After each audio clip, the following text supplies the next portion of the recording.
They said she died that night, the millionaire's pregnant wife who vanished off the cliffs of Big Sur. Police called it an accident. Her husband moved on, and his mistress, she took everything, his fortune, his name, his life. But 3 years later, a new designer walks into his office. Calm, elegant, familiar. He looks at her and smiles, unaware that the woman he buried has come back from the dead. This isn't just a story about revenge. It's about what happens when the one you tried to destroy learns how to rise. Stay with me till the end. You won't believe how justice finally finds them. If stories of power, betrayal, and redemption move you, hit like, drop comment, share this with a friend, and subscribe so you never miss the next twist. Because tonight, the truth doesn't stay buried. I used to think happiness had an address. Ours was 7200 Highcliffe Drive, Big Sur, a glass mansion clinging to the edge of the world. From the balcony, I could see the ocean stretch forever, an endless, glittering sheet of blue and silver. The waves were violent but beautiful, crashing against the rocks far below, like applause for the life we'd built. Ethan used to say it was the sound of success. I thought it was the sound of warning.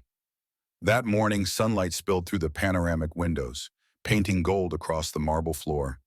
I stood barefoot in our kitchen, one hand on my growing belly, the other holding a mug of herbal tea I couldn't remember making. The baby kicked, a tiny reminder that I wasn't just me anymore. Ethan walked in, crisp in a navy suit, his tie already knotted, his phone glued to his ear. He didn't see me at first. He rarely did anymore. "Yes, Isabel, just confirm with legal," he said, tone clipped, commanding. "We'll announce the partnership at the gala." A pause, then the smile, the one that once melted me. "No, you're the one who makes it happen. See you soon." He ended the call and turned. "Morning, Soph." His voice softened just enough to sound like the man I married. "Isabel?" I asked, pretending to sound casual. "Business?" he said. "You know how she is, always over-preparing." I smiled because that's what good wives do. Of course. Inside, something twisted. Isabel Hart, vice president of Bennett Holdings. Brilliant, ruthless, beautiful. The kind of woman who walks into a room and makes everyone rearrange their posture. She'd been with the company 3 years. Lately, she'd also been everywhere Ethan was. And I wasn't supposed to notice. He kissed my forehead distractedly and reached for his briefcase. "The gala plans look good. You outdid yourself." "I only designed the stage," I said. "You built the empire." He smiled faintly. "We built it." But his eyes were already elsewhere, on the cliffs beyond the glass, or maybe on someone who wasn't standing barefoot in his kitchen. By noon, the house buzzed with preparations for the Bennett Foundation's annual charity event, empowering women through design. The irony wasn't lost on me. The caterers shuffled through with trays. A string quartet rehearsed on the terrace. Everything had to be perfect. Our life depended on it. Martha, our longtime housekeeper, fussed over the centerpieces. "You should be resting, Mrs. Bennett. You're 7 months along." "I'm fine," I said, forcing a smile. "Besides, this gala funds scholarships for women in architecture. I want to be part of that." She gave me that knowing look, the one only women who've seen too much can give. "Still, rest. No empire is worth your health." Maybe she knew more than I thought. Maybe she saw what I was trying not to. The afternoon air smelled like salt and jasmine. I walked to my studio, the one Ethan built for me after my firm's award-winning project in San Francisco. "For your genius," he'd said back then. I loved that room.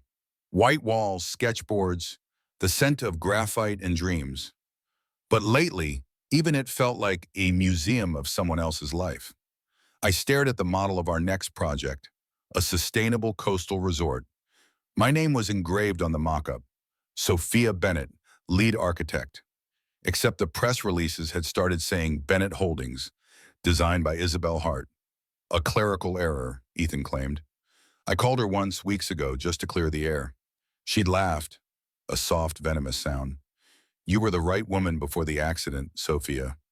Now you're just heavy." She meant the baby, my belly, my slowing career, my life that revolved around someone else's calendar. I'd hung up before she could hear me crying, and by evening the sky turned molten pink. The guests arrived in black-tie glamour, cameras flashing as they descended from limousines. The foundation banner fluttered, building futures, empowering women. I stood beside Ethan on the balcony as he gave his speech, hand on my stomach, the crowd below glittering like stars. He looked like a god up there, confident, charming, invincible. I looked like his accessory. Applause roared. Flashbulbs popped. Isabel stood near the podium, smiling too brightly, her emerald dress shimmering under the lights. Her gaze slid to me, slow, deliberate, and for a heartbeat I saw the truth. She wasn't just in his world. She was his world. When Ethan's arm brushed hers, something inside me cracked. Later, after the guests left and the lights dimmed, I confronted him. It wasn't planned. It just erupted. Years of love and denial breaking at once. Are you sleeping with her? He froze mid-buttoning his cufflinks. What? Isabel, I said, my voice shaking. Tell me the truth. He sighed, long and heavy. Sophia, you're exhausted. You've been emotional lately. It's normal. Don't you dare blame hormones. My voice cut sharp. I'm not crazy, Ethan. I see the way she looks at you, the way you look back. Silence. Then, you're imagining things. I laughed, but it came out like a so. Then swear to me you're not. He turned away. That was the answer enough. Later that night, a storm rolled in from the Pacific. One of those wild coastal tempests that make the sky roar and the sea climb the cliffs. Rain lashed the glass walls. Thunder rattled the floors. I couldn't sleep. Every gust of wind felt like the ocean calling my name. I went to the balcony to clear my head, pulling a shawl tight over my shoulders. The air was cold, alive. Lightning flickered on the waves below. Then I heard her voice. Isabel. Beautiful night, isn't it? She said, stepping out from the shadows. Her hair was sleek despite the rain, her heels clicking on the wet stone. What are you doing here? I asked, pulse quickening. Ethan wanted me to drop off the final figures for tomorrow's announcement. She smiled thinly. But I thought I'd check on you, the glowing wife, the perfect life. I'm pregnant, Isabel, I said. Whatever this is, stop, please. She tilted her head. You really think he'll stay with you after this? After the baby? You're just a liability now. My heart hammered. He loves me. Her smile sharpened. Then why did he tell me he wished it was me carrying his child? The world tilted. For a second, I couldn't breathe. You're lying. My. She stepped closer, the wind whipping her hair across her face. You've had your turn, Sophia, but some of us know how to hold on to what we want. Please, I whispered, don't do this. Rain sheeted between us. The cliff below hissed with angry waves. She looked at my stomach, my child, and said softly, then you'll both go together. And before I could move, she shoved me. I remember the shock more than the fall, the sudden betrayal of gravity, the cold slap of air, the scream caught somewhere inside my throat. Lightning flashed. Her silhouette burned against the storm. A dark angel watching me vanish. Then the ocean swallowed me whole. Salt, silence, blackness. The world dissolved into cold. Somewhere far away, I heard Ethan's voice, faint, distorted, calling my name. But he didn't come. He saw it happen, and he did nothing. They say your life flashes before your eyes when you die. Mine didn't. All I saw was light breaking through the water, and a tiny heartbeat inside me that refused to stop. Darkness came next, then pain, then nothing at all. When I opened my eyes, everything was white. Ceiling, sheets, walls. I tried to speak but choked on salt and tubes. Machines beeped softly beside me. A stranger's face leaned into view. A man in scrubs, dark hair, kind eyes. You're safe, he said, gently. You're in Baja. Fishermen found you tangled in their nets. I blinked, trying to form words. My baby. He smiled faintly. Still with you. Strong heartbeat. You're a fighter. His name was Dr. Liam Carter, an ex-Navy medic volunteering at a coastal clinic. He told me I'd been unconscious for days. My body was bruised, broken, but alive. They thought you were dead, he said quietly. Whoever you were. I closed my eyes, tears slipping free. They buried the wrong woman, I whispered. That night, I dreamed of the cliffs, the wind, the betrayal, the fall. When I woke, I made myself a promise. If I ever walked again, I'd make sure they saw me. Every single one of them. Not as a ghost, but as the storm that was coming. I used to believe the worst kind of lie was the one told to your face. I was wrong. The worst kind is the one you're coaxed into telling yourself. He would never. We would never. This is just a phase. I'm just tired. It began with a tremor I couldn't name. The storm had been stalking the horizon all afternoon, a bruise spreading across the sky. You don't forget the sound of wind out on our cliff. It claws at the glass, searching for a way in. Ethan loved that weather. He said it made him feel alive. I never told him it made me feel like the house itself was breathing too hard, like it knew something I didn't. I waited in our bedroom until his footsteps clipped down the hall. The baby turned under my ribs as if warning me. I pressed my palm to my stomach and whispered, I know. I hear it too. He came in rolling his sleeves to his forearms, the skin there cool and damp from the fog. You should be in bed, he said, gentle without softness. Your ankles are swollen. Are they? I looked down, suddenly embarrassed by my own body, by its evidence. I need to talk to you. It's amazing how quickly people can armor themselves when they're guilty.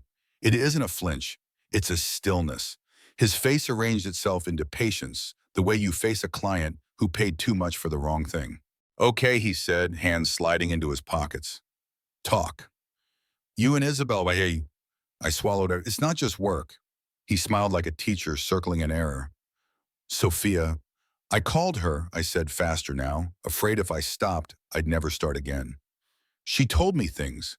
The way you talk about me, about the baby, about this house. She said whatever she needed to say to feel important, he snapped, and then smoothed his tone back to silk.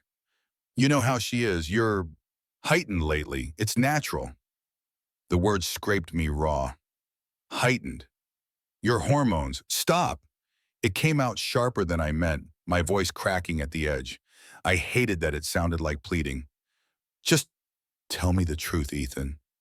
Silence where love should have been. There was a time he'd have crossed the room and put both hands on my face and told me the ocean could never take what was ours. Now he looked toward the balcony, toward the storm, as if it had his answers. Finally he shrugged. A small lift, like a confession's ghost. We've been under pressure, the audits, the foundation gala. I leaned on her, maybe more than I should. Leaned, such a tender verb for how women get broken. I'm carrying your child, I said. It wasn't an argument. It was a reminder, a lifeline. He closed his eyes for a heartbeat. And I'm grateful.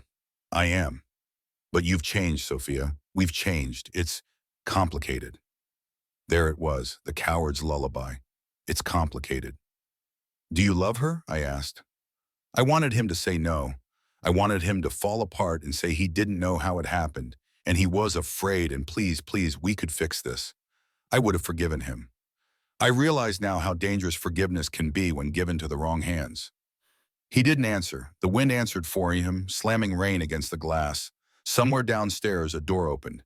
He glanced toward the hall, eyes flashing with something I couldn't place then. Not guilt, not affection, fear. Who's here? I asked. Before he could speak, Isabel's heels announced her. A precise staccato on marble, then a pause like a camera shutter. She appeared in the doorway with a folder hugged to her chest, face calm as a winter lake. Oh, she said lightly, eyes moving from my face to my belly and back again. Timing. Not now, Ethan said, voice tight. We have to finalize the press release, she replied, stepping into the room as if it were hers. Unless you want legal to sign off on a number you can't defend. I said not now. Her gaze slid over him like a hand. Well then, Mrs. Bennet, do you mind if I borrow your husband? Borrow, bang, I repeated, my tongue unfamiliar with the word in this house. Is that what we're calling it? Something ugly flickered in her smile. You were the right woman before the accident, she murmured, as if the words were only for me. Now you're just heavy. What accident? I asked, choking on confusion. She let the word hang, savoring my frown. then turned to Ethan with the efficiency of a surgeon. We need to talk about the ledgers. If anyone takes a hard look at the foundation's grant disbursements, they'll find the round tripping by breakfast. I assume you'd like to keep your breakfast. A cold thread slipped down my spine. What ledgers? Ethan was at her side in 3 strides. He touched her elbow. Too familiar. Enough, she blinked, lashes slow. Mazit? Then quieter, so quiet I might have imagined it. You know I have the backups. Her confidence made a shape of his fear. He lowered his hand. He didn't look at me. I heard myself say, "What are you two involved in?" Neither answered. The silence put his thumb on my throat. The baby kicked again, a fierce little punch. I steadied against the dresser, breath shallow. Tomorrow, Isabel said briskly, switching back to her public voice. We announced a partnership with Redwood. The foundation gets a halo. Redwood washes its cash flow. Empowering women stays on the banner. Everyone cries. Everyone donates. We all go home. The room spun. Empowering women, I whispered as if it were a prayer that could turn into a blade. Ethan's jaw worked. He finally looked at me, but he didn't step closer. We'll talk when you've rested. When I've what? Rain thundered so hard it trembled up my bones. Rested enough to be lied to properly? Isabel's eyes softened with false sympathy. You should sit, Sophia. The floor looks far when you're dizzy. I hated her. But more than that, in that moment, I hated myself for wanting him to choose me, for needing him to. Isabel checked her watch. There's a window. If we want to bury the story, we have to move the release up. Ethan? He nodded, a muscle jumping in his cheek, then looked at me a final time. A strange, searching look, like he wanted me to give him permission to be the man he'd become. Stay inside, he said. The balcony is slick. And then they left me there, together.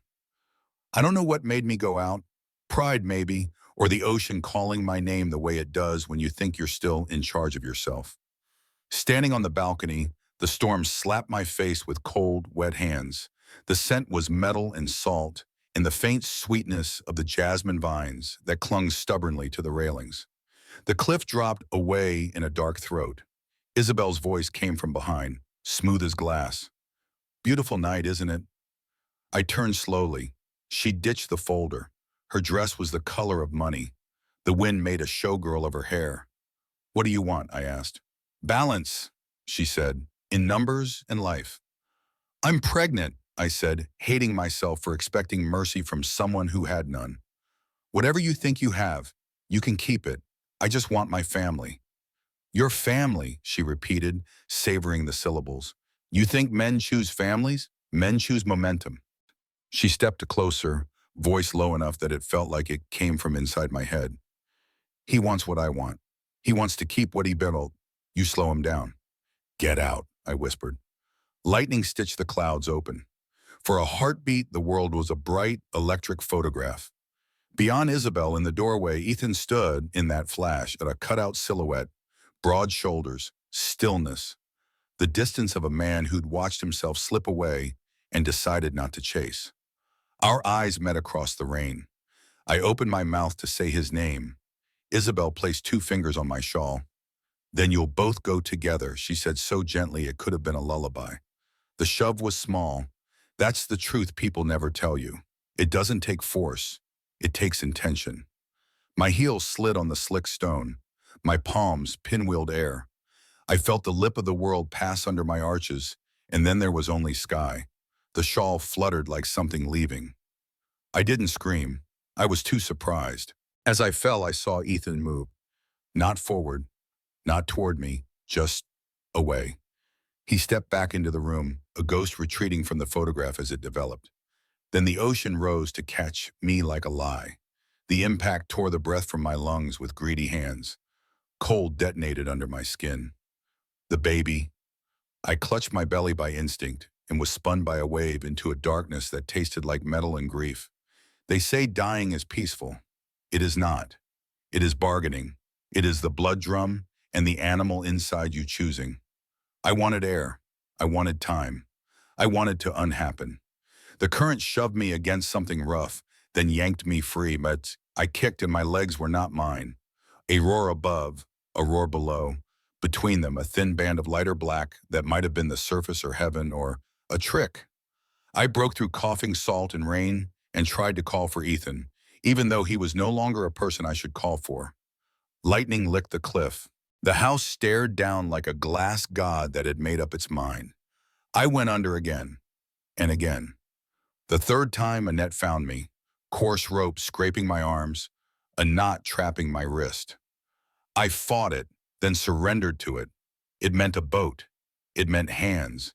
It meant someone else's choices. The last thing I heard before the world shrank to a pinpoint was a voice. Not Ethan's. A man is shouting to another, Spanish fast and bright as sparks.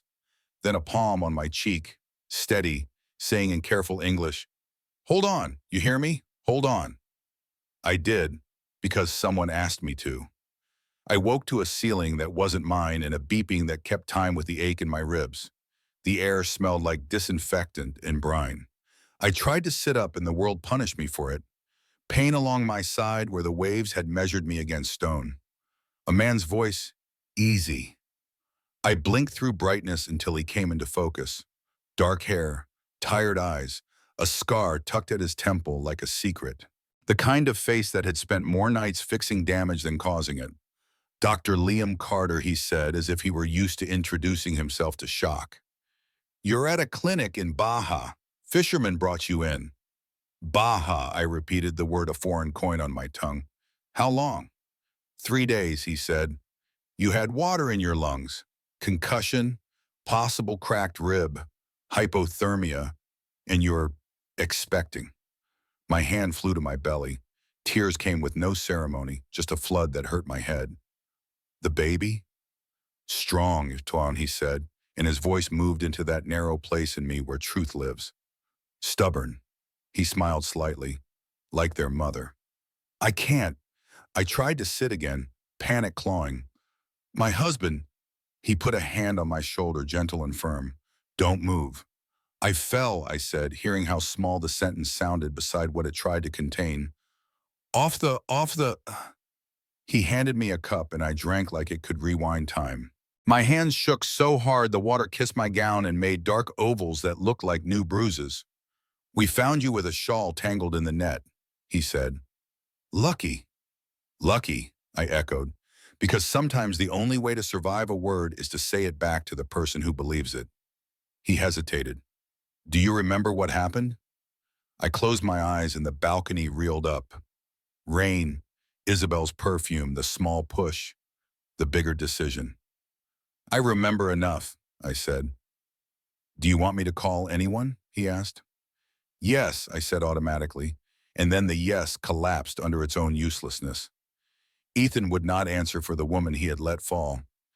Isabel would make a story of my death before morning. And if what I heard, ledgers, backups, bury the story, if any of that was real, calling home was walking back into a machine already programmed to grind me down. "Maybe not yet," I said, my voice threadbare. He studied me for a moment the way people do when they are used to catching stories midair and deciding whether to hand them back. "We can keep you off the registry for a day or two," he said. "Small clinic. No one needs to know you're here unless you want them to." "Thank you," I whispered. He nodded once, like a pact. "I need you to rest. The more you fight me, the longer this takes." "How long until I can walk?" I asked.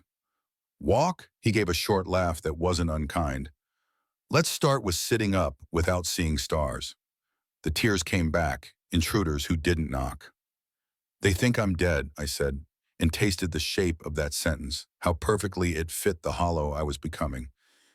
"They're going to bury me." He didn't say the kind thing. He said the real one. "Maybe." I looked at the ceiling until it stopped being a ceiling and became a blank page.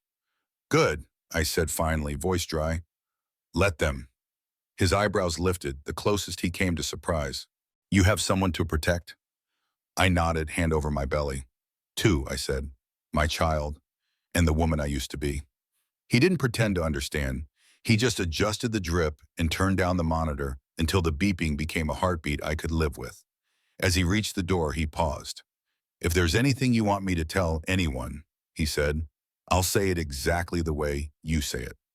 I almost asked him to tell Ethan I forgave him. I almost asked him to tell Isabel I would haunt her. I almost asked him to tell the ocean to give me back the part of myself that went under.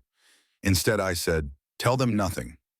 He nodded, and I watched the door close on the girl who might have begged for rescue. The clinic slept, or pretended to. Pain wakes alone. I drifted between a shore and a deep place.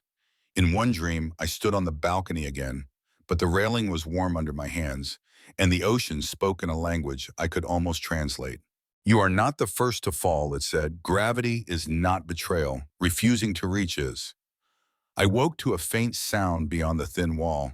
The radio in the nurse's station, words lifted from far away, polished by newsreaders until they gleamed like lies. Tragic accident at the Bennett residence. Philanthropist and architect Sophia Bennett presumed drowned following a fall from the family's Big Sur property. Sources report husband Ethan Bennett, CEO of Bennett Holdings, devastated but cooperating. "A private vigil is—" I laughed. It sounded like something breaking. My hands found my stomach like a prayer. Complicity has a tone. It's patient, elegant, always devastated at the correct volume. I closed my eyes and pictured Ethan in a dark suit at our cliff. Cameras weeping for him. I pictured Isabel at his shoulder, gaze appropriately haunted, whispering to the right people. She was fragile. She wasn't herself. The storm was terrible. We did everything we could. The lie wrote itself in neat, press release sentences. It had "empowering women" embossed across the top. It had my face on the letterhead. It had my death as a signature flourish. Something in me stood up. Not my body, that would take time. But something else, the spinal cord of who I am. The architect, the woman who makes structures that hold. If they buried me, I thought, they buried the wrong woman. Ethan had not reached for me. He had chosen momentum. He had chosen the woman who knew where the bodies were kept on paper and was willing to make room for one more body in the sea. I thought of Isabel's hand, small on my shawl. I thought of her whisper, sweet as a bedtime story. "Then you'll both go together." The baby fluttered, not scared. Certain. I pressed my palm to that certainty, and in the quiet, I built something. Not a house, not a brand, a vow. When I closed my eyes again, the storm had moved inland, but the ocean kept breathing, tireless, indifferent, eternal. It didn't love me. It didn't hate me. It had taught me something. Falling isn't the end. It's the floor you kick off from. I slept like someone who had decided to live long enough to be seen. And somewhere on a cliff I would return to, rain polished the stone where my heel had slipped. The house kept its glass secrets. A man practiced being a widower in a mirror. A woman cataloged ledgers and alibis. They made their choices. I had made mine. The sea isn't blue when you're inside it. It's iron, heavy, relentless, a lung made of cold. When Isabel's hands left me, gravity took over. Fast, merciless, absolute. I didn't fall so much as vanish. One moment there was air, rain, the echo of Ethan's silence. The next there was only pressure and black water closing over me like a door that would never open again. I didn't scream. I couldn't. Salt filled my mouth before I could even try. The shock of it was like swallowing lightning, sharp, searing, endless. My dress ballooned around me, dragging me deeper. And for a fleeting instant, I thought, maybe this is easier. Maybe this is how it ends. The noise, the humiliation, the betrayal, but then a kick. Small, fierce, inside me. My baby, my boy. Alive, fighting. And suddenly I wasn't ready to die. I thrashed, clawing upward, eyes burning, lungs burning, everything burning. The surface was just light, faint, shifting, impossible to reach. My limbs didn't feel like limbs anymore. They were anchors, every heartbeat set up while the ocean said no. I thought of Ethan, of how he had stood there, still watching. No reach, no shout, just still. That memory was my oxygen. Rage filled my chest where air should have been, and somehow it lifted me. My hand broke the surface first, grasping at rain, at anything. Then my head. I gasped, coughed, choked. The storm tore my scream apart before it left my lips. Help, I tried, though the wind swallowed it. Someone, a wave slammed into me, dragging me back under. Down, down again. It didn't matter how strong I was. The sea didn't care. The waves spun me until up and down became the same direction. My baby's heartbeat, faint but real, was the only compass I had left. Please, I thought, though I didn't know who I was begging. Please, not like this, not here. That was when I hit something, rough, scraping skin from my palms. Wood, a piece of debris, maybe from one of the cliff decks. I clung to it, every muscle screaming, nails tearing. I kicked just enough to keep my head above the foam. The rain felt like knives, but it was proof that the world still existed. Through the haze of salt and thunder, I saw lights, faint at first, flickering orange out in the dark. A boat. I wanted to wave, to scream, but my arms were gone, hollow things made of pain and fatigue. So I prayed the ocean would carry me closer. For once, it listened. Voices reached me, muffled through the wind. Spanish. Urgent. A spotlight swept across the water. Blinding. Holy. It found me just as I started to slip under again. Strong hands grabbed me, one under my arm, another around my waist. My body flopped like dead weight onto wooden boards. I coughed seawater, vomited, then coughed again until the world narrowed to one sound. My baby's heartbeat in my chest. "She's alive," someone shouted. I didn't understand the words then, but I understood the relief. Alive. Passed out to the rhythm of waves and the faint hum of an engine, cutting through chaos. When I woke, there was no storm. No sound but a steady mechanical beeping and the faint drip of water somewhere nearby. My throat hurt like I'd swallowed fire. My ribs screamed with every breath. For a moment, I didn't know where I was or who. Then the door opened, and there he was again. The man from the boat, Lilium Carter. The world outside my bed was still hazy, but his voice was clear. Low, steady, grounding. "Hey," he said. "Welcome back." I blinked, trying to speak. Only a rasp came out. "My baby." His expression softened. "Still with you. Heart strong. You're lucky." I tried to laugh, but it came out as a broken gasp. "Lucky," I repeated. The word felt wrong in my mouth. He adjusted something on the IV. "You're at a coastal clinic. Fishermen pulled you out about 6 miles south. You'd been in the water almost an hour." An hour. I closed my eyes, trying to picture that span of time. How many times had I sunk and surfaced in 60 minutes? How many times had I almost quit? He said something else. Something about vitals, saline, fractures. But my mind drifted somewhere else entirely. Back to the cliffs, the glass house, the way Ethan had looked at me like a stranger. The betrayal stung worse than the broken bones because betrayal wasn't an event. It was an echo. The days blurred after that. Painkillers, soup I couldn't finish, the sound of rain on the tin roof at night. I learned the clinic was run by volunteers, mostly ex-military medics and local nurses. Liam had served overseas before coming back to the coast to fix people who still wanted to live. He didn't ask about my past, not at first. He just cared, in that quiet way men sometimes do when they've lost too much themselves. He changed my bandages, checked my breathing, taught me how to sit without fainting. He called me Miss Unknown for 2 days until my voice was strong enough to whisper my name. "Sophia," I said. "Sophia Bennett." He wrote it down, but something in his eyes said he didn't believe it was the full truth. "You have people looking for you?" he asked gently. "I don't know," I lied.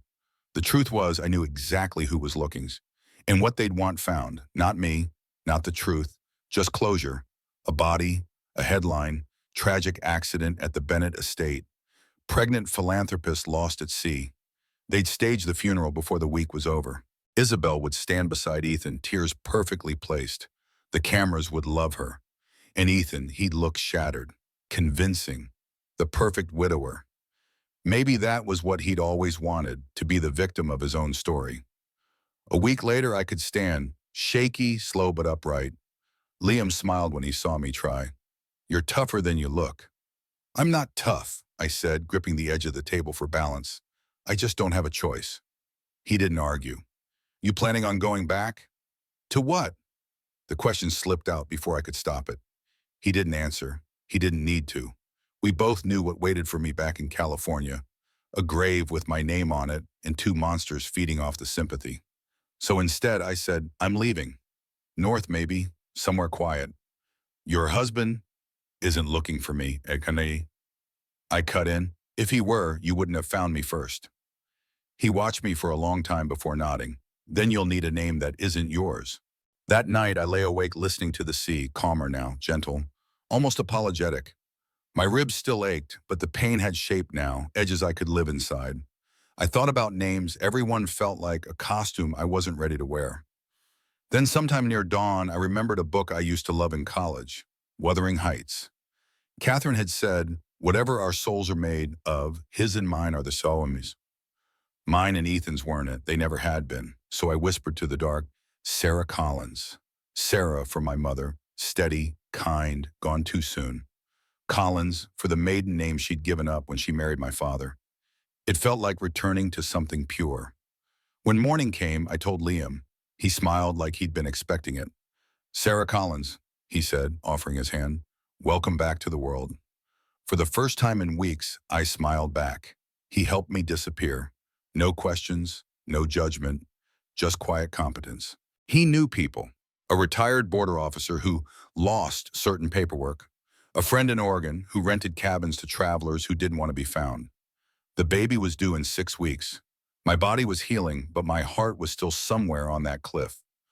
On our last night at the clinic, Liam walked me to the docks. The air was cool, salty, calm. The kind of calm that feels earned. You'll need to rest once you get there, he said. You've been through hell. I smiled faintly. Hell builds strong walls. I should know. I used to design them. He laughed, a low, easy sound. You'll be okay, Sarah. I don't know about that, I said, but I'll be alive. He hesitated, then handed me a small pendant, a smooth piece of driftwood carved into a wave. From the guys who pulled you out, a reminder. That I survived? That the ocean gives back what it takes, he said softly. Sometimes. The bus ride north was long and silent. I watched the coastline blur past through streaked glass, cliffs, motels, foggy beaches. Every few miles, a memory tried to climb aboard. Ethan's hand on my back at dinner parties, Isabel's perfume, the sound of my own laughter before it turned brittle. I let them come, I let them pass. At the Oregon border, I looked out at the gray waves and whispered, we made it, baby. He kicked once, hard, as if to say, damn right. Noah Bennett, born in a seaside clinic on a rainy Tuesday. I named him after no one. He was his own beginning. When they placed him in my arms, tiny and furious and loud, I cried harder than I had when I fell. Because this was the proof that not everything breaks the same way twice. His heartbeat was strong, steady, unafraid. The same one I'd felt in the water that night, keeping me alive. I looked at his face, the dark hair, the perfect little fists, and knew that I couldn't be Sophia anymore. Sophia died in Big Sur. Sarah Collins had a son, and that was enough for now. Some nights, when Noah slept beside me, I'd dream of the cliff, not the fall, the moment before, the seconds when everything was still possible. I'd see Ethan standing there, rain on his face, hands empty. I'd wake up gasping, heart pounding, the taste of salt still on my lips. But every time I looked at Noah, the fear melted. He was my anchor, my reason, my proof that death had failed. I didn't need revenge yet. I needed to live. Stilled in the quiet between feedings, when the wind howled against the window the way it used to on the cliffs, I'd whisper to myself, they buried the wrong woman. And each time I said it, I believed it a little more. 3 years is a long time to pretend you're someone else. But if you say your new name often enough, it starts to sound like truth. Sarah Collins, I'd tell clients over the phone. Yes, I handle custom coastal interiors. And just like that, Sophia Bennett became a whisper, a ghost who never paid rent in this small Oregon town. The locals called it Driftwood Bay, a name that felt like it belonged to people who'd washed ashore from somewhere else, which in a way we all had. The air smelled of cedar and salt. The mornings came gray and soft. There were no cliffs here, only long beaches and fog that rolled in like mercy. Our house was a one-story cottage with peeling paint and a stubborn fireplace that smoked more than it burned. But it was ours, mine and Noah's. Noah, my reason to breathe. 3 years old now, all curls and questions. His laughter filled every corner the ocean had once emptied. Sometimes when he slept, he'd clutch my finger like it was the only thing keeping him tethered to this world. And maybe it was. Maybe I needed him as much as he needed me. I worked from home, designing minimalist interiors for people who wanted simplicity but could afford extravagance. Most of my clients came from California. The irony of that didn't escape me. I made homes beautiful for the same kind of people who had destroyed mine. My laptop screen was my window to the world, and it was through that window that the past finally found me. It was an ordinary morning. Noah was on the floor, building a tower of blocks taller than himself, humming tunelessly. The smell of coffee and baby shampoo filled the kitchen. I had a deadline, a presentation for a hotel renovation project in Portland.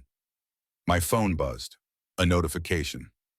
I almost ignored it, but the thumbnail image froze my blood. A People magazine cover. Ethan and Isabel Bennett celebrate their new foundation for women.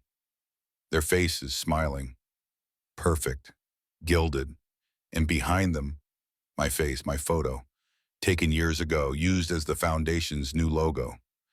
They'd turned me into their symbol. The woman they'd killed was now their brand. For a moment, I couldn't breathe. My vision tunneled. The article headline pulsed in my mind like a wound reopening. The Bennett Foundation's rebirth, empowering women through second chances. Second chances. I almost laughed, almost screamed. They stole my image, my message, my name, all while I hid in a rented cottage teaching my son how to count seashells. Ethan was in the photo, his arm around Isabel, both dressed in white. His hand rested protectively over her stomach. Pregnant. The perfect narrative. He'd replaced me entirely. My fingers trembled on the screen. Every instinct screamed to call the magazine, the police, the world, to tell them I was alive, to make them choke on their lies. But then I looked at Noah. He was stacking blocks, humming to himself, safe. And I remembered the feel of the ocean closing over my head. Safety has a sound. The quiet breathing of your child when you can finally sleep without checking the locks. I couldn't lose that again. So I didn't scream. I didn't call. I just stared at that photo until my coffee went cold and whispered, "You took everything from me, but I'm still here." That night, after Noah was asleep, I sat outside on the porch with a blanket around my shoulders. The ocean was too far to see, but close enough to hear. The low, endless rhythm of something that couldn't die. I thought about Ethan's eyes the night he watched me fall. How empty they'd been. How calm. He hadn't killed me with his hands, but with his silence. I thought about Isabel, the way she said, "You'll both go together," like it was charity. I pictured her now, standing beside him in her designer gown, her belly round, her lies perfect. The fire inside me, the one I'd buried under diapers and invoices and fake names, flickered back to life. It wasn't loud yet, but it was real. The next morning, Liam called. He still checked in sometimes. Not often, just enough to remind me that not everyone in my story wanted something. He'd moved north too, taken a job as a local paramedic, always calm, always grounded. "Hey," he said when I answered. "I was just passing through Driftwood. Thought I'd see how you're doing." "I'm okay," I lied. "Noah's growing like a weed." He hesitated. "I can hear it in your voice. What happened?" I didn't mean to tell him, but when you've carried a secret that long, the first crack always comes easy once it starts. "They used me." "Use me," I whispered. "Ethan and Isabel. My picture, my name, everything." He was quiet for a long time. I could hear the static of his breathing, the road hum. Finally, "Then maybe it's time to stop hiding." "I can't," I said, "not yet." "Why not?" "Because they'd take Noah. Or worse." He exhaled, that deep, weary sigh of someone who's seen too much darkness and knows what it costs to step back into it. Then at least promise me one thing, he said. If you go after them, don't go alone. I smiled, though he couldn't see it. You always think I need saving. Not saving, he said, witnessing. That word stayed with me long after the call ended. A week later, something strange happened. A new client reached out online, a major corporate redesign contract. Anonymous at first, just an email signed BH Design Division. I froze. Bennett Holdings. The past was reaching for me, polite, professional, unknowing. They wanted to hire Sarah Collins, interior designer, to consult on their upcoming expansion in Los Angeles. The irony was poetic. The company that buried me now wanted me to decorate their resurrection. My first reaction was panic. My second was curiosity. My third, resolve. If fate opened a door, I wasn't going to close it. I spent the next few days in a fog of preparation. I updated my portfolio, sent in mock-ups, signed contracts, all under the name Sarah Collins. My design brand, SB Interiors, was growing fast online. No one connected the initials to Sophia Bennett. When the project confirmation came through, I stared at the email header. Welcome aboard, Ms. Collins. We're excited to have you on the team. My reflection in the laptop screen looked almost unrecognizable. Same eyes, different soul. The voice inside me, the one that used to whisper run, now whispered something else. Go back. Not for vengeance, not yet. For truth, for closure, for the part of me that refused to stay buried. That night, after putting Noah to bed, I stood by the mirror. My face had changed. The sun had painted freckles across my skin.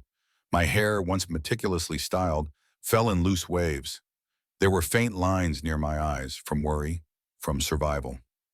I didn't look like the woman who'd fallen off a cliff. I looked like the one who'd climbed out of the ocean. Still, my body remembered the pain. My left leg trembled when I stood too long. The doctor said it was nerve damage from the fall. I told people it was an old hiking injury. I hid the tremor the same way I hid my scars, with grace and long sleeves. But under the fabric they were there, proof that I'd lived through the unlivable. On Sunday morning, Noah and I walked down to the beach. The tide was low, the air cool. He ran ahead, laughing, chasing gulls. I watched him, my chest swelling with something between joy and fear. He stopped, bent down, and picked up a seashell, a small spiral, pearly white. For you, Mama, he said, running back. I knelt, taking it from his tiny hand. It's beautiful. It's lucky, he said solemnly, repeating something he must have heard from a cartoon. It means you can't get lost. I smiled. Then I'll keep it forever. But inside, a darker voice whispered, you already are. That evening, I couldn't sleep. I sat at my desk, the seashell beside me, the glow of the laptop illuminating the room. I searched their names. Ethan Bennett, Isabel Hart, Bennett Holdings. It took seconds to find everything. Photos, interviews, awards. They were the darlings of Los Angeles society, power couple, philanthropists, survivors of tragedy. My tragedy. An article headline caught my eye. From Loss to Legacy, How Ethan and Isabel Bennett Turned Grief into Purpose. I clicked it. Ethan's words leapt from the screen. Losing Sophia taught me that life is fragile, but love endures. Isabel and I wanted to create something in her memory, something that helps women rebuild their lives, just as Sophia inspired me to rebuild mine. I felt bile rise in my throat. Love endures. He'd used my death as his redemption arc. And then, in the sidebar, a video clip. The gala speech. Isabel at the podium, glowing. We honor Sophia Bennett, whose strength continues to inspire our mission. Her voice was steady, her smile perfect. And there, behind her on the giant screen, my old architectural headshot. The same photo from my firm's portfolio. I touched the screen, tracing the outline of that woman, the one who believed love was enough. I whispered to her, I'm coming back for what's mine. That night, I dreamed of the ocean again, not as an enemy, but as a teacher. In the dream, the waves whispered, you survived because you still have something to build.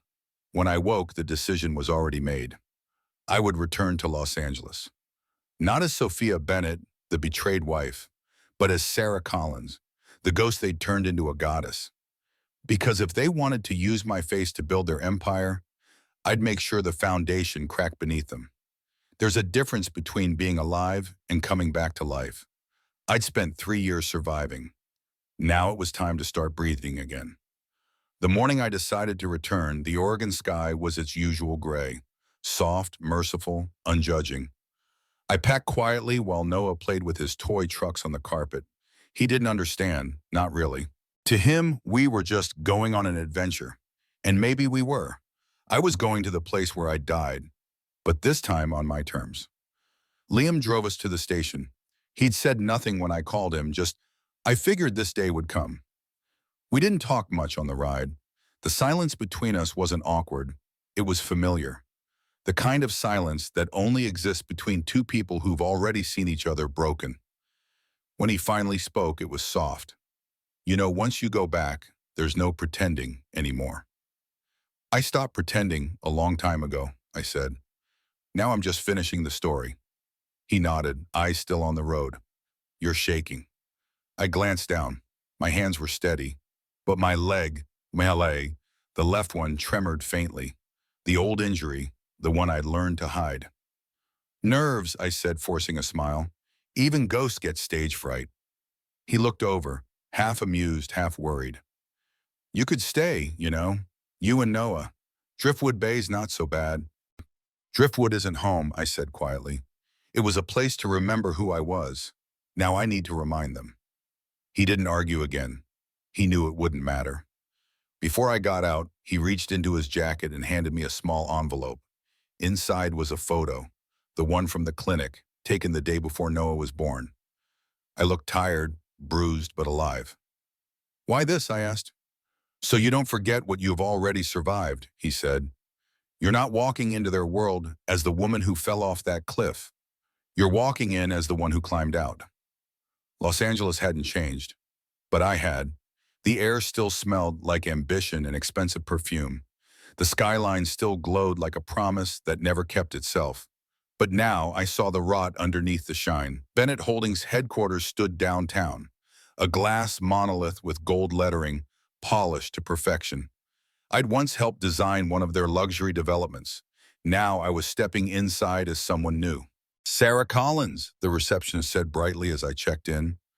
Welcome, Mr. Bennett's expecting you. The name almost made me flinch. Mr. Bennett, my husband, my killer. He wouldn't recognize me. Not really. The hair was darker now, shorter, the voice steadier, and 3 years was a lifetime when you've been declared dead. Still, my heart beat loud enough to feel in my throat. The elevator doors opened onto the 23rd floor. Design division. I walked out, heels clicking, the sound echoing like thunder in my chest. The first thing I saw was Isabel. She was standing by the glass wall, sunlight haloing her in gold. Even now, she was breathtaking. Every inch curated perfection. Time had been kind to her, money even kinder. When her gaze landed on me, it lingered just a second too long. Something flickered behind those emerald eyes. Not recognition, not yet, but curiosity. Sarah Collins, she said, crossing the room with a smile too precise to be sincere. Our new consultant. Welcome to Bennett Holdings. Her voice was the same one that had whispered, then you'll both go together. I smiled back. It's an honor, Mrs. Bennett.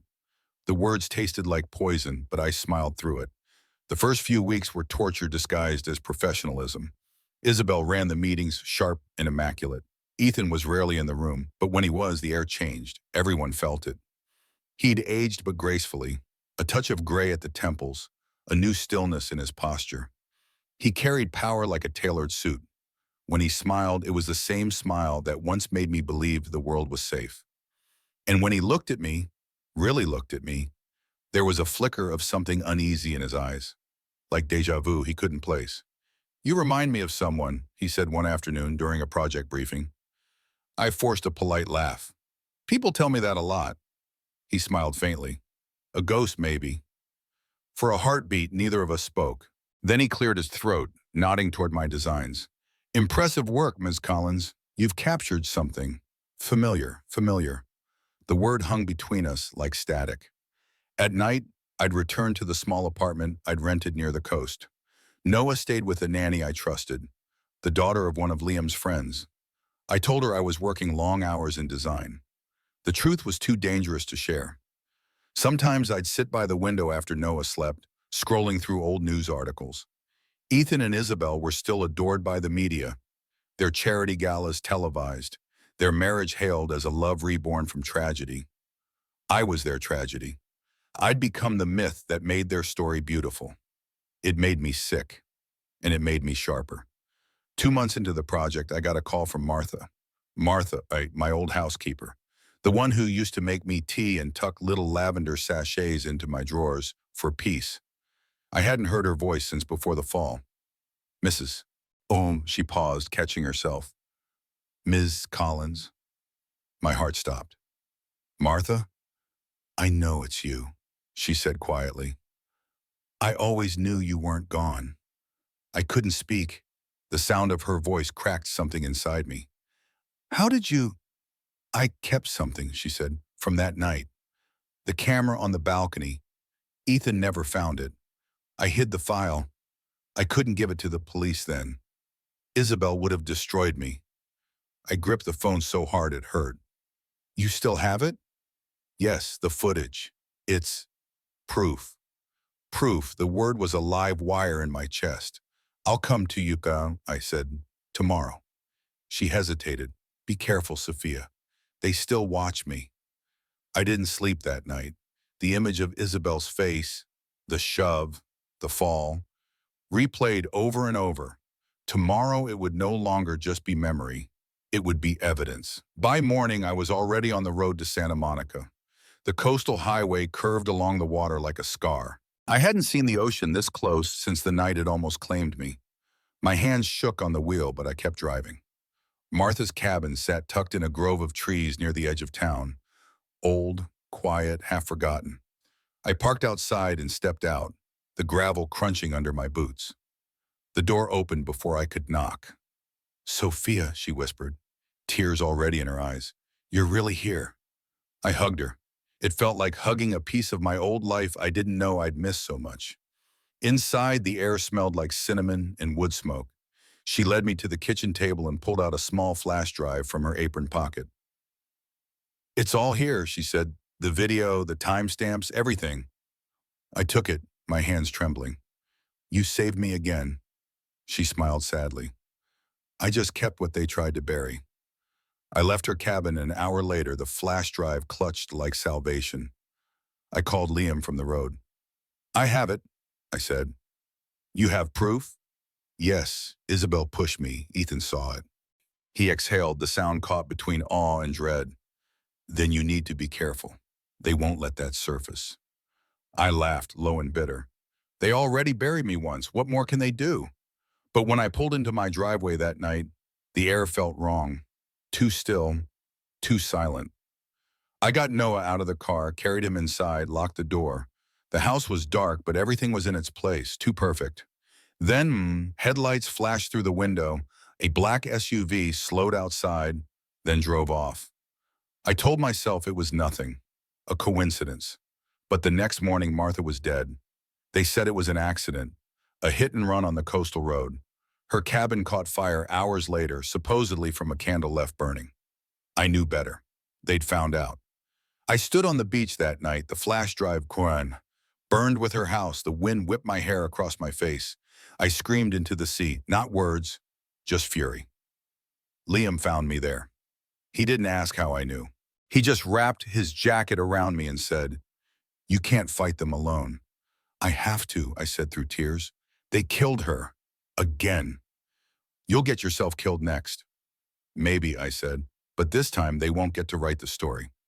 He looked at me like he was seeing me for the first time, not the broken woman from the clinic, but something harder, sharper, reborn. What are you going to do? He asked. I turned toward the dark horizon where the city lights glimmered in the distance. I'm going to burn their kingdom down, I said, brick by beautiful brick. In the weeks that followed, I built my armor. The soft-spoken designer became someone colder. Sarah Collins learned how to hide steel beneath silk. I joined forces with an investigative journalist named Claire Moreno, someone Liam trusted from his Navy days. Claire had sources inside corporate law enforcement.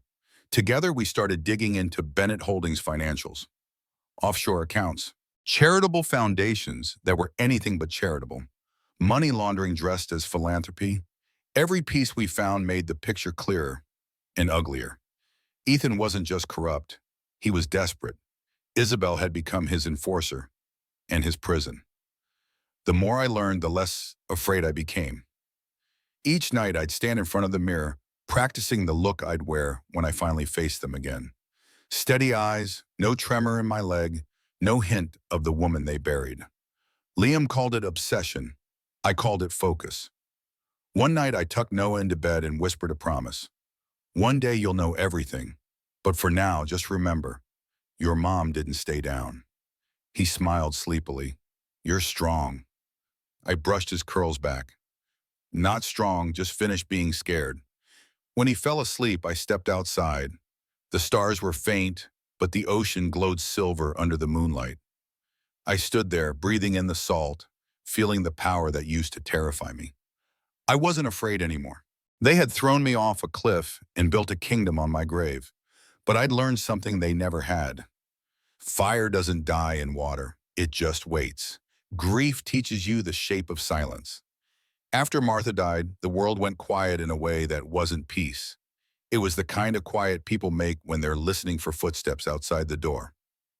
I didn't sleep for 2 nights. I kept hearing the hit and run in my head, brakes that never squealed, an engine that never turned around.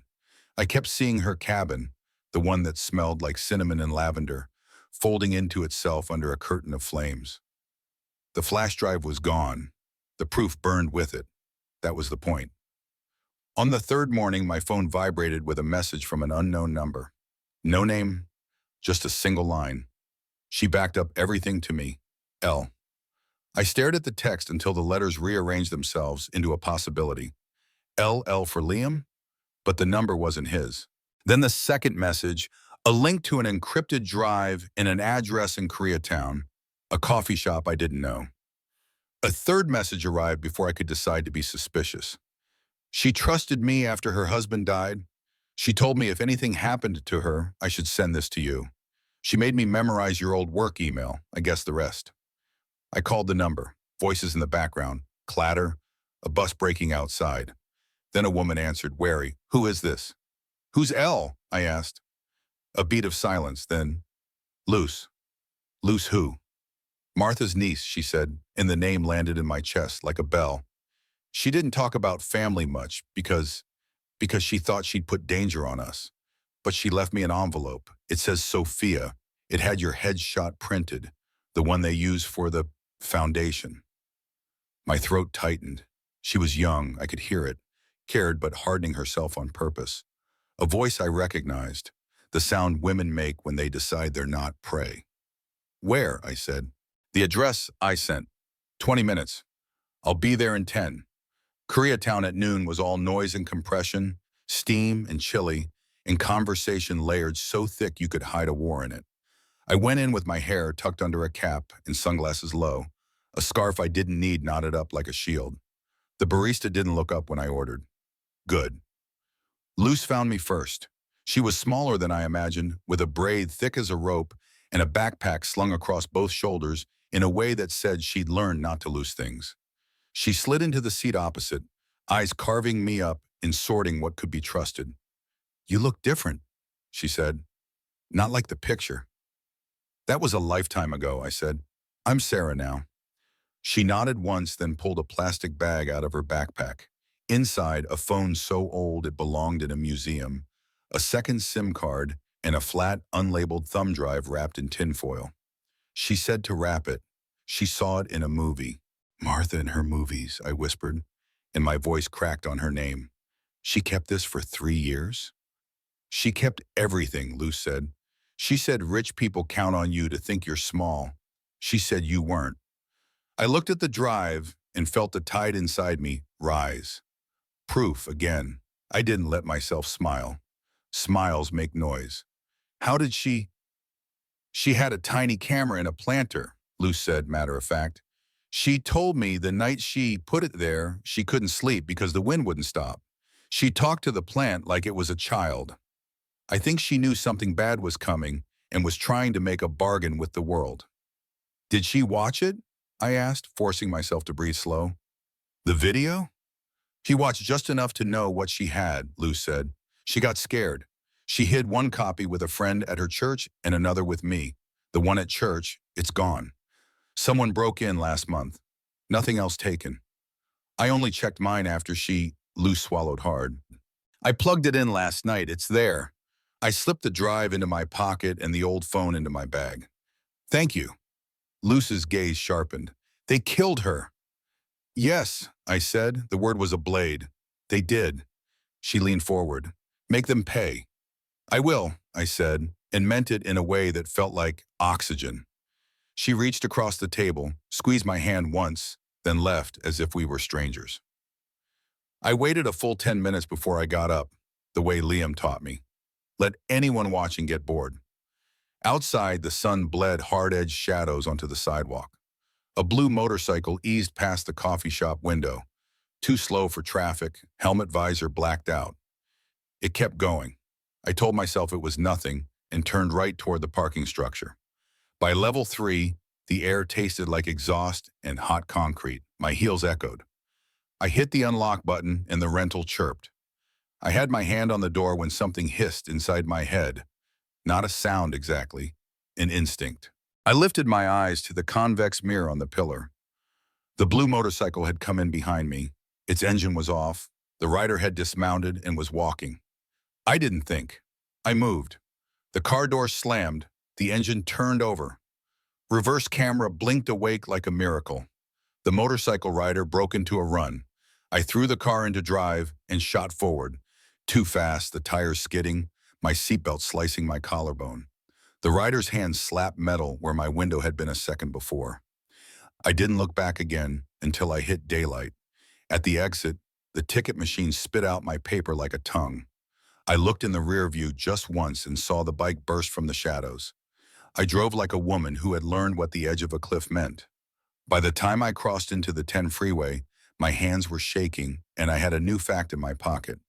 Whoever sent the SUV to creep past my house had friends with 2 wheels and extra patience. I merged, counted the lanes, blended into the city, let Los Angeles do the hiding it was built for. When I was sure no one followed, I cut down toward the coast road and drove until the ocean flanked me on the left like a witness. I didn't go home. I didn't go to the apartment. I went to Claire. Claire Moreno lived in a building that was old enough to remember cheap rent, with a lock that looked like it tried at least. She buzzed me up and opened her door in a t-shirt that said, "Truth has a receipt," hair yanked into a bun with a pencil. "You look like the headline I've been chasing," she said, stepping aside. "Tell me you brought me the apocalypse." "I brought you the fuse," I said, and put the tinfoil-wrapped drive on her table. We didn't speak for the next 20 minutes. She booted up an air-gapped laptop, slid the drive in, and typed like a woman who'd taught herself 10 different ways to disappear. The screen went black, then gray, then a file directory appeared with a single folder. Planter Camtosh Archive. Claire clicked, and there were 3 files, each with a timestamp. The last had the date burned into my bones. She looked at me. "You sure?" "No," I said, and sat down because standing suddenly felt like faith. "Play it." It was angled slightly up, as if the camera had been afraid to be caught looking.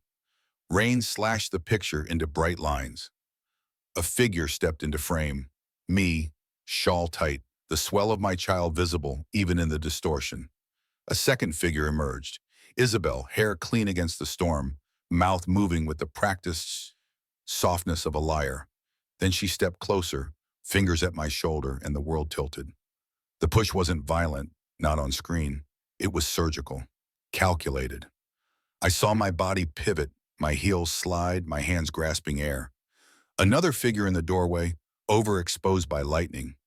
Ethan, not moving, not reaching. On the audio, the wind beat the mic into static, but something cut through. 2 sentences. Isabel's voice, sweet as a lullaby. "Then you'll both go together." And later, faint, Ethan's, ragged enough to be a prayer or a curse. Don't. But he didn't finish the sentence with his body. I didn't realize I was crying until Claire paused it and handed me a cloth that used to be a t-shirt. I pressed it to my eyes and tasted salt that wasn't a sea. That's not just proof, Claire said softly. That's confession. Can you duplicate it? I asked, forcing my voice into something that could lift weight. Checksum, hash, chain of custody, whatever you need to make it court and camera proof. Already on it, she said, fingers moving again.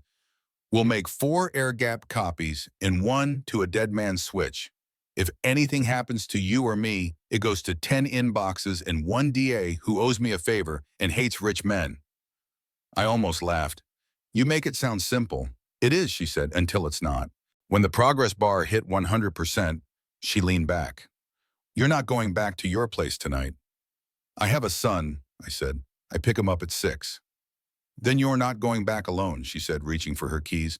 We'll take separate routes and meet you 2 towns over. I'll sleep on your couch and look scary. You look like a librarian who owns a knife, I said. I own 3, she grinned. Let's move.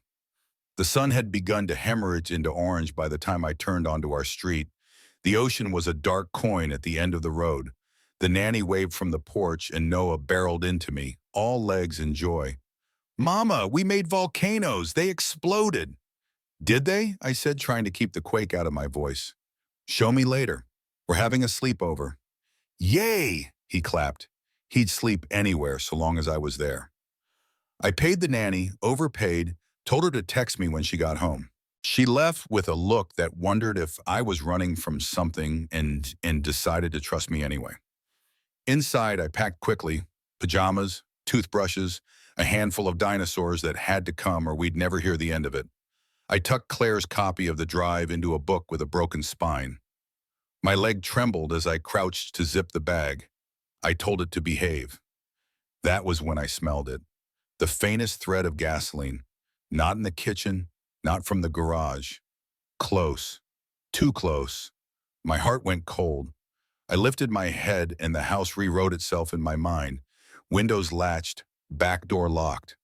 The heater closet. I stood, grabbed Noah, moved fast. The closet door had a sliver of light at the pane where it should, and I turned the knob. It was unlocked. Inside, a plastic jug with a red cap leaned against the old water heater. A rag lay draped where rags didn't live. Someone had been here. Someone had waited. There was a sound then, so small I might have imagined it. A scratch across the back door, a match shivering to life, a whisper that was really, air learning how to burn. I didn't think. I didn't breathe. I grabbed the go bag and the book, threw Noah's coat around him, and ran. We were in the yard when the heater closet coughed flame. It was a polite sound, almost shy. Then the oxygen found it. The house inhaled and became a mouth. Truck, I shouted to Noah, and he ran the way kids run when you tell them it's a game. Claire's car squealed around the corner like a cue. She saw the fire before she saw my face. Get in, she yelled, already out the door, already moving toward the porch with an extinguisher that looked too small to matter. The world snapped to pieces. Noah buckled. Keys, extinguisher hiss, flames learning how to climb wood, and orange-tongued snake-kissing curtains through a window I'd left open to the harmless, salt-wet air. Then another sound, one I'll never forget, a secondary whoomp, a breathy giant stepping into the room as flame found the curtains and decided it loved them. Back, Claire coughed, dragging me away from instinct. It's gone, we need distance. Across the street, a neighbor's porch light blinked on. Someone dialed 911. Sirens woke up in the distance like a promise. I kept counting. 1, 2, 3. A shadow moved at the side gate. Quick, silent. I caught a glimpse. Black hoodie, gloved hands. The impression of a face that could be anyone's. The gate creaked, then swung shut. The hood turned once, just enough for me to see the black dome of a motorcycle helmet hanging from 2 fingers, like a joke. I took 1 step forward. Claire's hand clamped my arm. No. He slipped into the narrow alley and was gone. The night swallowed him the way the ocean had. The fire department turned the house from heart to skeleton in under 20 minutes. The captain read the scene in a single glance. Accelerant. He didn't need to say arson. It was already written on the air. An EMT checked Noah's lungs. He coughed for dramatic effect and then asked if firemen were superheroes. I said yes because sometimes you choose the story. Liam came fast enough to make the road bend.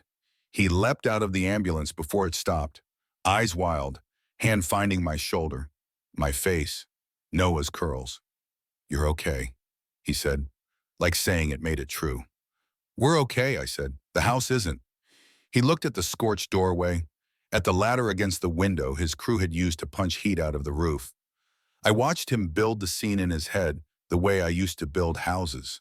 Angles, entrances, exits. He turned back to me, jaw set. "This wasn't random." "No," I said. There was nothing left in me for fear, only clarity. They followed the drive, or Luce, or me. They want the footage gone. Claire lifted the book and tapped the hollow where a copy of the file now lived. Another sat in a locker 3 neighborhoods away. "They can fight fire," she said. "Let's see how they do with water." She meant the flood to come, the kind that eats reputations instead of forest. A detective approached, too crisp for midnight, face arranged in neutral. "Ms. Collins, we'll need a statement." "Of course," I said, and felt the name like a coat that still fit. I wasn't Sophia here. Not yet. I swallowed smoke and told the truth I could live with. Suspicious smell, quick spread. A neighbor maybe saw someone. I didn't tell him about the drive or the plan. Truth comes in stages when the stage is on fire. When it was over, when the hoses sighed and the house steamed itself to sleep, Liam drove us to a motel with doors that opened to the parking lot. Fast exits, no questions. He took the room next to ours.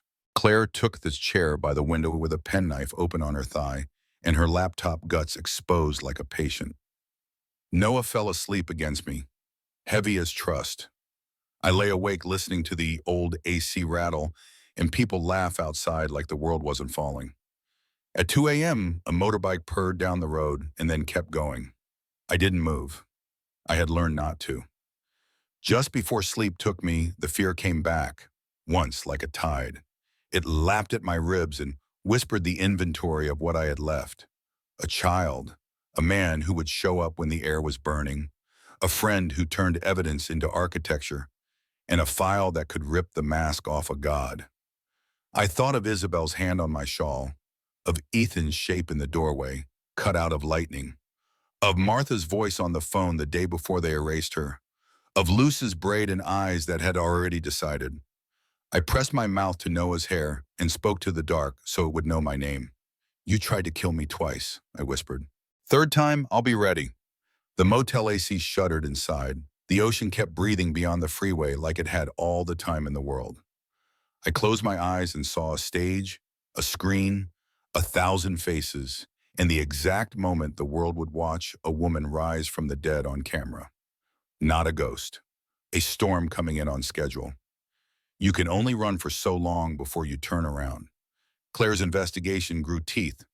She traced shell companies, hidden accounts, charity fraud. Ethan and Isabel weren't philanthropists. They were laundering millions through grants to themselves. We'd planned the reveal for months, piece by piece. Every fake invoice, every anonymous donation, all linked back to them.